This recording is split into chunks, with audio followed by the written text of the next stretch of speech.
तो आपको लगता होगा खेल लूंगा या संभाल लूंगा, पर नहीं गाइस, बाहर से वो दिख जाता है कि आपकी रिफ्लेक्सेस, अगर आप लेफ्ट मिडफील्ड से रन कर रहे हो, ठीक है, और आपको दिख रहा है कि राइट विंग वाला प्लेयर वहां पे है जिसपे कोई भी मार्क नहीं कर रहा है, तो क्या आप वहां। तो गाइस, इस वीडियो को शुरू करने से पहले मैं आपको बता देता हूँ, ये मेरा अपना ट्रायल एक्सपीरियंस है, ठीक है। इसके अलावा ट्रायल में आपको किन चीज़ों का ध्यान देना चाहिए, पोजीशन वाइज कोच क्या देखते हैं, ये सब मैं वीडियोस पहले ही बना चुका हूँ, प्लेलिस्ट तैयार है।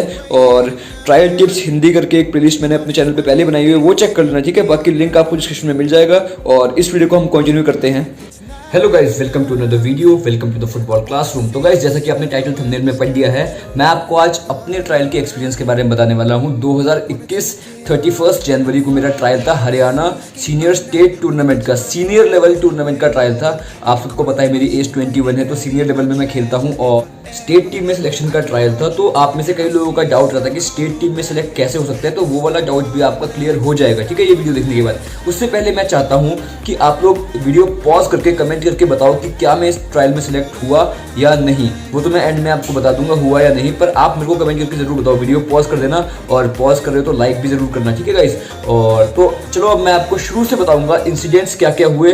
और सबसे पहले तो मैं आपको बता दूं, स्टेट टीम का ट्रायल का आपको पता कैसे लगेगा। तो गाइस, आपने चैनल को फॉलो किया है, बहुत टाइम से कर रहे हो, चाहे नए कर रहे हो, मैं भी आपको बता दूं, जो ये स्टेट वगैरह, जो डिस्ट्रिक्ट फुटबॉल एसोसिएशन वगैरह के जो ट्रायल्स होते हैं, जनरली वो कवर नहीं हो पाते, क्योंकि थोड़ा सा जब हमारा ये ट्रायल अपडेट हम देते हैं, जितने भी पेजेस आपको ट्रायल अपडेट देते हैं, वो क्लब्स पे रहते हैं। मैं आपको हमेशा बताता हूँ, ये क्लब्स पे रहते हैं, ठीक है। तो आपको ध्यान ये रखना कि आपको आपस का, लोकल प्लेयर्स कोचेस का कम्युनिकेशन बहुत अच्छा होना चाहिए, क्योंकि बहुत अच्छा एक प्लेटफॉर्म है ये, जो स्टेट नेशनल्स और ये जो फुटबॉल एसोसिएशन अरेंज करवाते हैं ना, बहुत अच्छा एक प्लेटफॉर्म है। स्काउटिंग का बहुत अच्छा चांस होता है आपके लिए, ठीक है। तो इसमें आप इसका ध्यान रखा करें, सिर्फ हमारे थ्रू ही नहीं, आपके जितने भी ग्राउंड्स वगैरह है वहाँ पे विजिट करके, अपने कोचेस से कम्युनिकेट करके, आपके दोस्तों से आपको इसका पता करना पड़ेगा गाइस, ठीक है। और गाइस, अगर आपको कहीं ना कहीं ये लगता है कि आप टेक्निकली वीक हैं, आपका गेम उतना अच्छा नहीं है, पर गाइस इस केस में ना गाइस, आप ये सोच रहे हो कि मैं नहीं जाऊंगा, तो इससे बेटर है कि आप वहाँ पे जाओ, और जो चीज़ें आपके हाथ में है, जैसे कि प्रॉपर टाइम पे पहुँचना, अपने कोचेस को ओबे करना, चीज़ें वहाँ पे देख के ऑब्जर्व करना, ठीक है। उसके अलावा सही से तैयार होकर जाना, आपकी किट प्रॉपर में रहना, और मतलब ऑब्जर्व करना, वहाँ पे एक्सपीरियंस लेना बहुत ज़रूरी हो जाता है, ठीक है। तो ये चीज़ें आपके हाथ में है, जिसको आप ध्यान रख सकते हो, और इससे आपका एक पॉजिटिव इम्पैक्ट रहता है, ठीक है गाइस। अब मैं आपको बताऊंगा जो इस ट्रायल में इवेंट्स क्या क्या हुए थे, मतलब किस तरीके से हुआ था, पहले क्या हुआ, उसके बाद क्या हुआ, उसके बाद क्या हुआ। फिर मैं उसके बाद आपको बताऊंगा कि मेरी तैयारी क्या थी, मेरी पर्सनल, मैं किस तरीके से प्रिपेयर करके गया, क्योंकि काफ़ी लोग क्वेश्चंस पूछते हैं कि आप इतने ट्रायल अपडेट देते हो, क्या आप ट्रायल में अपीयर क्यों नहीं होते। तो मैं आपको मतलब अपनी तैयारी के बारे में बताऊंगा, ताकि आप लोग को थोड़ा बहुत आइडिया हो जाए, ठीक है। तो गाइस, सबसे पहले हम बात कर लेते हैं एक्टिविटीज़ क्या क्या हुई। गाइस, सबसे पहले तो जो रिपोर्टिंग टाइम था, उससे 5 या फिर 7 मिनट पहले मैं वहाँ पे मौजूद था, ठीक है। ये मैं अपने बता रहा हूँ, क्योंकि ऑन टाइम रहना मुझे हमेशा अक्सर पसंद है, ठीक है। उसके अलावा जो सेकंड चीज़ है, वो है वहाँ पे क्या हुआ। सबसे पहले तो पोजीशन वाइज लिस्ट बनी। अगर आप राइट विंगर हैं तो राइट विंगर की लिस्ट में आप नाम लिखवाएंगे, अगर आप लेफ्ट विंगर है तो लेफ्ट विंगर में, अगर आप सेंट्रल मिडफील्डर है तो सेंट्रल मिडफील्डर में, मतलब पोजीशन वाइज विद आपकी राइट लेफ्ट जो भी आपका पर्टिकुलर पोजीशन है, ठीक है, उसके हिसाब से आपने लिस्ट में नाम लिखवा दिया है, ठीक है। उसके बाद जो हुआ, उसके बाद हुआ टीम अप। आपको टीम्स में डिवाइड कर दिया गया, मतलब प्रॉपर सेट अब उनके पास आ गया, कौन सा प्लेयर क्या पोजीशन खेलता है, तो टीम्स बन गई, ठीक है। और यहाँ पे बनी थी लगभग 4 टीम्स बन गई थी, ठीक है, 4 टीम्स बन गई थी। फिर वहाँ पे हुए मैचेस, और मैं आपको बता दूँ, इस 4 टीम के मैचेस के बाद ना जो 2 मैच खेले गए, दोनों गोललेस गए, ठीक है। और उसके बाद मतलब वो होता है ना, एक टाइप से आप कह सकते हो कि क्या बोलते हैं उसको, फिल्ट्रेशन हो गया, यानी कि प्लेयर्स छांट लिए गए कि जिनका परफॉर्मेंस उनको अच्छा लगा, उस बेसिस पे वहाँ पे। अब किस बेसिस पे किया था हो सकता है, या फिर वो मैं आपको बताऊंगा किस बेसिस पे होता है जनरली, वो मैं आपको बताऊंगा। पर जो फिल्टर कर लिए गए थे प्लेयर, जिसमें से एक थी मतलब बिल्कुल ही क्रीम, यानी कि बिल्कुल ही बेस्ट 11 वाली टीम, और जिस टीम में मैं था वो थी मतलब बेस्ट वाली अलग होगी। दूसरी टीम में था मैं, मतलब थोड़ी सी वीक टीम में था, कमजोर टीम में था, ठीक है। फिर कराया गया किन टीम्स का मैच, मतलब 2 स्टेजेस में हुआ, ठीक है, उसका मैच करवाया गया।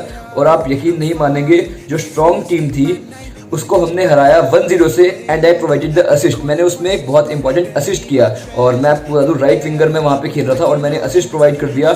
तो ये मेरे लिए पॉजिटिव पॉइंट तो हो गया। बाकी ड्रिबल्स वगैरह मैं कई जगह पे कर दिए थे। और मैं आपको बता दूं सबसे इंपॉर्टेंट चीज़ जो रहती है, ठीक है, देखो तैयारी आपको पता है ट्रायल आ रहा है, ठीक है, तो आप स्टेमिना अपना मेंटेन करो, ठीक है। सबसे पहली बात स्टेमिना पे मैं कॉम्प्रोमाइज़ नहीं करता हूँ। अगर मुझे पता है कि कोई चीज़ आ रही है, जैसे कि मैंने आपको पहले ही बताया कॉलेज में स्पोर्ट्स डे था, 400 मीटर की रेस में गोल्ड लाना था, तो मैंने उसकी तैयारी पहले ही शुरू कर दी। तो अपना स्टेमिना जो आपकी तैयारी है वो आपको प्रॉपर रखना पड़ेगा, क्योंकि आपको पता है फुटबॉल है, आप जल्दी थकोगे, आपका एंड्योरेंस पे आपको वर्क करना पड़ेगा। आपको मतलब थ्रू आउट द मैच आपको दिखना है, ऐसा नहीं लगना चाहिए कि 1 मिनट भी आप ढीले पड़ गए हो, ठीक है, वो एक नेगेटिव इंपैक्ट देता है, ठीक है, ये बेसिक सी बात है। दूसरी बात, अगर आपको पता है आपका 1 हफ्ता या फिर 10 दिन पहले ट्रायल है, तो आप कुछ दिन पहले तक मैचेस की प्रैक्टिस करें, ताकि क्योंकि आपको पता है जब कि मैचेस वहाँ पे आपको खिलाए जाएंगे तो आपका कॉन्फिडेंस अच्छा होना चाहिए, ठीक है। इसके अलावा अगर आपको पता है कि आपका परसों ट्रायल है, तो आप कल के दिन ना थोड़ा लाइट ट्रेनिंग करो, कोशिश करो कि ना ही करो, एनर्जी कंजर्व करो परसों के दिन के लिए, ठीक है, क्योंकि आपने 3 दिन से तैयारी की है तो वो आपका सेव्ड है। और एक बात और, थोड़ा रिलैक्स रहो, कॉन्फिडेंट रहो, और एक दिन पहले आप नींद, मतलब वैसे तो नींद आपको अच्छी लेनी ही है, पर उससे एक दिन पहले आप कोशिश करो, कभी कभी हो जाता है नहीं ले पाते, तो कोशिश करो आप अपनी नींद अच्छे से लो और जल्दी सो जाओ, ठीक है। और इसके अलावा गाइस, क्योंकि ऐसा होता है अगर आप नींद अच्छी से नहीं ले रहे हो तो आपको लगता होगा खेल लूंगा या संभाल लूंगा, पर नहीं गाइस, बाहर से वो दिख जाता है कि आपकी रिफ्लेक्सेस पे फर्क पड़ता है, ठीक है, आपकी स्पीड स्लो लगती है। तो गाइस ये कुछ चीज़ें आपको ये ध्यान रखनी पड़ेंगी। अगर आप क्या नियरली कोई ट्रायल आने वाला है तो आपको ये चीज़ें माइंड में रखनी है कि आपको, मतलब ये तो मैंने आपको पहले ही बता दिया था कि जो रिपोर्टिंग टाइम है आपको उस पर ही पहुंचना है। कोशिश करो कि थोड़ा अर्ली आप पहुंच जाओ तो कोई दिक्कत नहीं है, क्योंकि रिस्क क्यों लेना, अगर आप लेट हो तो थोड़ा नेगेटिव इंपैक्ट डाल देगा, क्योंकि कुछ पता नहीं होता, ठीक है। इसलिए ये चीज़ें आपके हाथ में है, प्रॉपर आप तैयारी से जाओ, शिन पैड वगैरह प्रॉपर अपनी किट के साथ लेके जाओ, जो डॉक्यूमेंट्स रिक्वायर्ड है वो लेके जाओ, ठीक है। उसके अलावा गाइस आपको अपनी पोजिशनल नॉलेज होनी चाहिए, यानी कि अगर आप राइट विंगर हैं तो मिडफील्ड में बॉल है तो आप बॉल कहाँ पे जाके रिसीव करोगे, क्या आपका रोल है, आपको पता होना चाहिए। आपके ओवरलैप रन्स, आपकी जितने भी मतलब आपको रन दिखाने हैं, जो आपको कॉल करनी है बॉल रिसीव करने के लिए, आपका एंगेजमेंट दिखना चाहिए कि आप मैच में उस टाइम मौजूद है और आप बॉल लेने से डर नहीं रहे हो, ठीक है, सबसे बड़ी बात। उसके बाद गाइस आपको आपकी परफॉर्मेंस तो वहाँ पे मैटर करेगी, जैसे कि आपने ड्रिबल्स कैसे किया, आपकी पासेस कैसी थी, आपका ड्रिबलिंग करने का आपकी टेक्निक क्या है, ठीक है, और आप बॉल के साथ कैसे रन कर रहे हो, सही टेक्निक है या नहीं है। उसके बाद गोल या असिस्ट प्रोवाइड कर दिया, वो तो एक अलग ही पॉइंट आ जाता है, ठीक है। आपकी टेक्निकल एबिलिटीज के बारे में ढंग से बात किया था अपने 1 वीक वाले शेड्यूल में भी, टेक्निकल ट्रेनिंग को बहुत ज़्यादा इंपॉर्टेंस दिया था, ठीक है।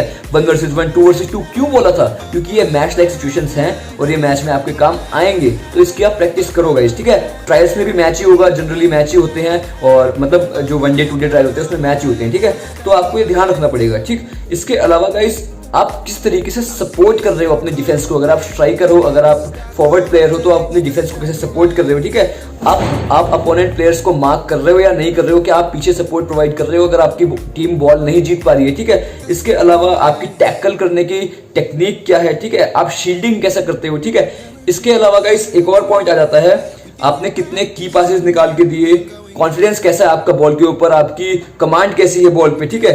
उसके अलावा आपका विजन कैसा है, आप कितना मतलब जज कर पा रहे हो, यानी कि अगर आप लेफ्ट मिडफील्ड से रन कर रहे हो, ठीक है, और आपको दिख रहा है कि राइट विंग वाला प्लेयर वहां पे है जिस पे कोई भी मार्क नहीं कर रहा है, तो क्या आप वहां पर एक्यूरेट पास प्रोवाइड कर रहे हो। एक्यूरेट पास प्रोवाइड करने से पहले आपका क्या विजन है, तो वो चीज काफी अच्छा पॉजिटिव इंपैक्ट देती है, ठीक है। क्या आपने उसको देखा, ठीक है, देख के आपने पास प्रोवाइड किया, तो वो बहुत अच्छा एक इंपैक्ट देती है, ठीक है, कि आपके की पासेस अच्छे थे। जो मैंने असिस्ट प्रोवाइड किया वो भी बहुत अच्छा, मतलब डायगोनल रन में मैंने बहुत अच्छा बॉल निकाला था, उस वजह से ये मूवमेंट बना था, ठीक है। और कई जगह पे मैंने डिफेंस के साथ सपोर्ट किया, मैं मतलब बॉल विन करके भी लाया काउंटर्स के लिए, तो वहाँ पे एक पॉइंट ऐड हो जाता है, ठीक है, क्योंकि मैं रेडी था, मैंने अपने स्टेमिना पे वर्क किया था, एंड्योरेंस पे वर्क किया था, तो मैं रेडी था, तो उससे मेरे को ज़्यादा प्रॉब्लम नहीं हुई। अगर आप इस चीज़ के लिए रेडी नहीं हो, अगर आप थक रहे हो जल्दी, तो आप चाह के भी ये चीज़ें नहीं कर पाएंगे जो मैं आपको बता रहा हूँ। इसलिए मैं आपको बोलता हूँ कि वीडियोज़ में बताना अलग बात है, और आपको मेहनत करके वो चीज़ अचीव, देखो सीधी बात है, मेहनत करते होंगे, अगर आप उतने टफ होंगे तो आप ग्राउंड में दिखोगे, ठीक है। टेक्निक वगैरह की मैंने इंपॉर्टेंस पहले ही बताई हुई है, ठीक है, अपनी ट्रेनिंग शेड्यूल में बताई है, पर उसके अलावा के जो पॉइंट्स भी मैं आपको बता रहा हूँ, ठीक है। इसके अलावा गाइस कुछ बातें और आपसे करनी थी। हाँ, तो ट्रायल्स में मैं सेलेक्ट हो गया था, ठीक है। और अब मैं इसके बाद मतलब अभी भी ऑलमोस्ट 40 to 50 प्लेयर्स थे, उसके बाद भी फाइनल टीम नहीं थी, उसके बाद भी फिल्ट्रेशन था, एक कैंप था, कैंप के बाद फाइनल स्क्वाड अनाउंस होना था, ठीक है। तो उसके लिए अब मैं आपको बता दूं, मैंने सोच रहा हूँ कि एक वीडियो अलग से कैंप के ऊपर बना दूं और एक वीडियो अलग से मैच डे के ऊपर बना दूं, क्योंकि मैंने आपको बता दिया यहाँ पे मैं सिलेक्ट हो गया था। तो मैच डे का तो चलो व्लॉग ही है, आई होप आप उस व्लॉग को एंजॉय करेंगे। तो कमेंट्स करके जरूर बताना कि मतलब व्लॉग आपको चाहिए या नहीं चाहिए, और नेक्स्ट वीडियोस के बारे में मेरे को बताना है, जो कैंप और व्लॉग के बारे में बता रहा हूँ, ठीक है। और मैच एक्सपीरियंस मैं आपको बताऊंगा। बाकी ये था इस ट्रायल का मेरा एक्सपीरियंस। और सोने के बाद जो प्लेयर सेलेक्ट हो गए उनके कॉन्टैक्ट नंबर्स ले लिए गए थे, ठीक है। और उनको कांटेक्ट कर दिया था कि इतने बजे से अब से ये कैंप शुरू है, ठीक है। और कैंप में क्या क्या हुआ वो मैं आपको नेक्स्ट वीडियो में बताऊंगा। तो आई होप आपको ये मेरा ट्रायल एक्सपीरियंस अच्छा लगा हो, और अच्छा लगा हो तो लाइक कर देना, और कैसा लगा कमेंट्स में जरूर बताना। नए हो चैनल सब्सक्राइब कर देना गाइस। मिलते हैं किसी और वीडियो में। पीस।